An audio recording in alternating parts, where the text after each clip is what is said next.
সুরের ভাষায় প্রতিবাদ করেছিলেন তিনি। দুর্নীতির বিরুদ্ধে কলম ধরেছিলেন, গেয়েছিলেন ভাওয়াইয়ার সুরে ক্ষোভ আর বঞ্চনার কথা। সেই গানই নাকি হয়ে উঠেছিল তার অপরাধ। অভিযোগ, প্রতিবাদের কণ্ঠরোধ করতে তাকে প্রাণনাশের হুমকি দেওয়া হয়েছিল, এমনকি ল্যাম্পপোস্টে বেঁধে মারধরের নিদানও দেওয়া হয়েছিল বলে দাবি শিল্পীর। রাজনৈতিক পালাবদলের এক মাসের মাথায় সেই অভিযোগই এবার পৌঁছালো থানার দোরগোড়ায়। আর অভিযোগের কেন্দ্রে রাজ্যের প্রাক্তন মন্ত্রী উদয়ন গুহ।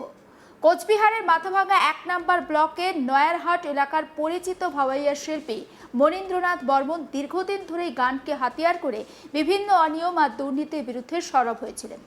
তার লেখা গাওয়া একাধিক প্রতিবাদী গান স্থানীয় স্তরে আলোড়নও ফেলেছিল। তবে সেই সাহসী অবস্থানের জন্য তাকে চড়া মূল্য দিতে হয়েছে বলে অভিযোগ।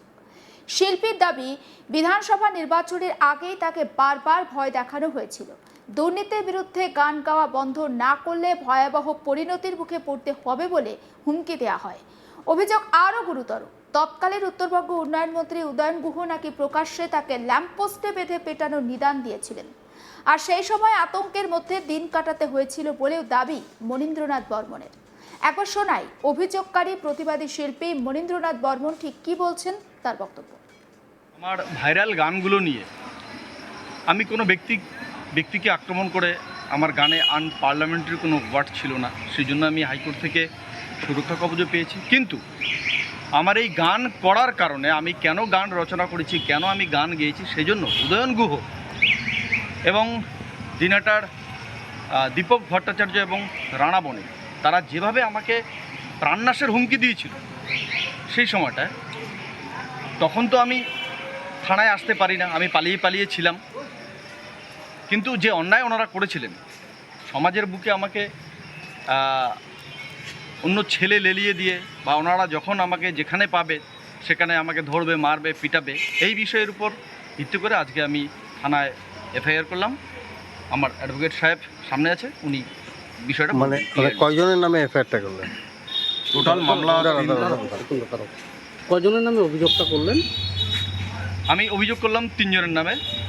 প্রাক্তন উত্তরবঙ্গ উন্নয়ন মন্ত্রী উদয়ন গুহ এবং দীপক ভট্টাচার্য নামে একজন এবং রানা বণিক নামে একজন।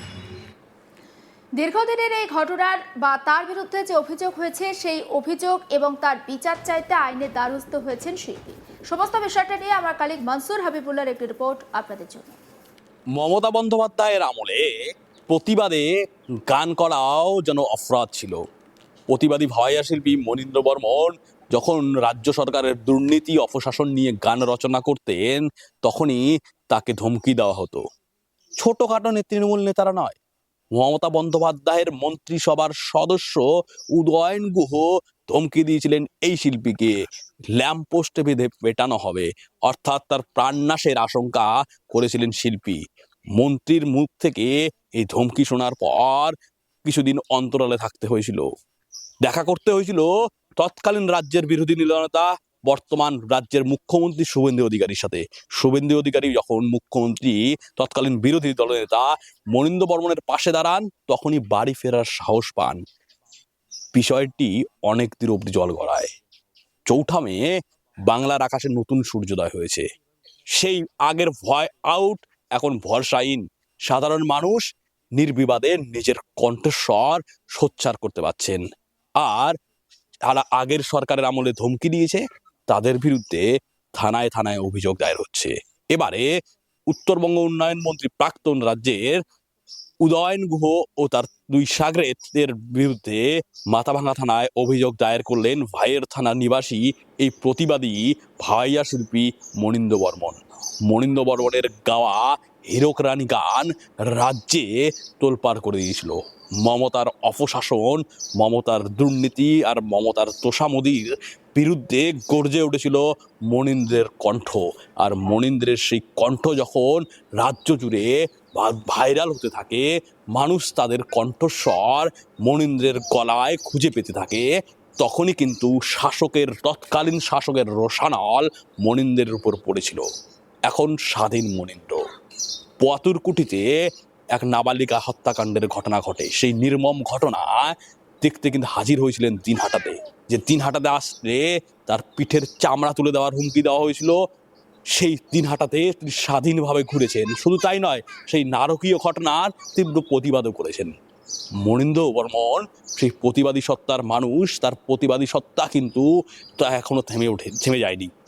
এই নারকীয় ঘটনার তীব্র প্রতিবাদ করেছেন, দোষীদের সাজা দেওয়ার দাবি করেছেন এবং যে পরিবার, সেই পরিবারের পাশে দাঁড়িয়েছেন তিনি। পথরকুটি এসেছেন, দৃঢ় বার্তা দিয়েছেন, তিনি রয়েছেন সেই ভিকটিম পরিবারের সাথে এবং দোষীদের বিরুদ্ধে কঠোর ব্যবস্থা নেওয়ার জন্য বর্তমান সরকারের কাছে তিনি আবেদন করবেন এবং প্রশাসনিকভাবে সহায়তা করবেন। মনীন্দ্র বর্মন কিন্তু তার প্রতিবাদী কণ্ঠ যখন ওই সরকারের, মমতা বন্দ্যোপাধ্যায়ের সরকার ছিল, সেই সরকারের আমলে রেখেছিলেন, সেরকম প্রতিবাদী কণ্ঠ বর্তমান সরকারের আমলেও রেখেছেন। নৃশংস ঘটনা ঘটেছে, ছুটে এসেছেন মাথাভাঙা থেকে দিনহাটার পোয়াতুরকুঠিতে। পোয়াতুরকুঠির এই নৃশংস ঘটনায় দেখা মেলেনি তৃণমূল কংগ্রেসের সেই তদন্তপ্রতাপ নেতা উদয়ন ঘোরকে। তার বাড়ির কাছেই এই ঘটনা, কিন্তু তাকে কেউ খুঁজে পায়নি। কেননা 4 মে ফল ঘোষণার পরেই কেন্দ্রীয় বাহিনীর সহায়তায় বাড়ি ছেড়ে কলকাতায় চলে গেছেন তিনি। তারপরে কালীঘাটে তার দর্শন মিললেও দিনহাটাতে দেখা নেই তার। তথাকথিত অভিভাবক শূন্য হলেও দিনহাটার মানুষ কিন্তু খুশির আমেজে রয়েছে। কেননা তাদের নতুন বিধায়ক ঘটনা শোনার পরেই ভোর সকালবেলা গিয়ে হাজির হয়েছেন সেই বাড়িতে, পরিবারকে আশ্বস্ত করেছেন তাদের বিপদে তিনি আছেন এবং অজয় রায় স্পষ্ট ভাষায় জানিয়ে দিয়েছে, যারা এই নারকীয় হত্যাকাণ্ডের সঙ্গে জড়িত তাদেরকে খরচের খাতায় ফেলা হবে। অর্থাৎ যোগী স্টাইলেই কাজ হবে বাংলায়। তার সূচনা কিন্তু পোয়াতুরকুটি থেকেই হতে পারে বলে ইঙ্গিত দিয়েছেন দিনহাটার বিজেপি বিধায়ক অজয় রায়। সোজা স্পষ্ট, মহিলাদের বিরুদ্ধে অপরাধ মেনে নেওয়া যাবে না এবং যারা এই ধরনের নারকীয় কাণ্ড করবে তাদের বিরুদ্ধে কড়া ব্যবস্থা নেওয়া হবে। বর্তমান সরকারের আমলে কিন্তু এই ঘটনার প্রতিবাদে মোমবাতি মিছিলও হয়েছে। সেই মোমবাতি মিছিলের সবার আগে দেখা গেছে দিনহাটার বিধায়ক অজয় রায়কে। সর্বদলের প্রতিনিধিরা ছিলেন, সাধারণ মানুষরা ছিলেন, সর্বপেশার মানুষরা ছিলেন। শুধু অজয় রায় এই মিছিল করেই সীমাবদ্ধ ছিলেন না, পুলিশ কিন্তু এক অভিযুক্তকে গ্রেপ্তারও করেছে, ঘটনার তদন্ত চলছে। কিন্তু প্রতিবাদী যারা তারাও আসছেন, যেমন মনীন্দ্র বর্মন সেই পোয়াতুরকুটির ঘটনায় আসছেন। যখন মুক্ত আকাশ, সবাই নিজের মন খুলে হাসতে পারছে, কণ্ঠ সোচ্চার করতে পারছে, তখন কিন্তু মনীন্দ্র বর্মন তার সঙ্গে ঘটে যাওয়া সেই পুরনো ঘটনার কথা এবার থানায় গিয়ে অভিযোগ জানানোর সাহস পেয়েছেন। তৎকালীন সরকারের আমলে গান গেয়ে থাকার অপরাধে যখন তাকে পালিয়ে থাকতে হয়েছে, আর তার উপর সেই অত্যাচারের প্রতিবাদে তিনি মাথাভাঙা থানায় অভিযোগ দায়ের করেছেন। আর এই ঘটনায় প্রধান অভিযুক্ত তৎকালীন উত্তরবঙ্গ উন্নয়ন মন্ত্রী উদয়ন গুহ। সমস্ত আপডেট পৌঁছে দেবো আপনাদের কাছে, নজর রাখুন। আজ তাক বাংলায় সাবস্ক্রাইব করতে ভুলবেন না।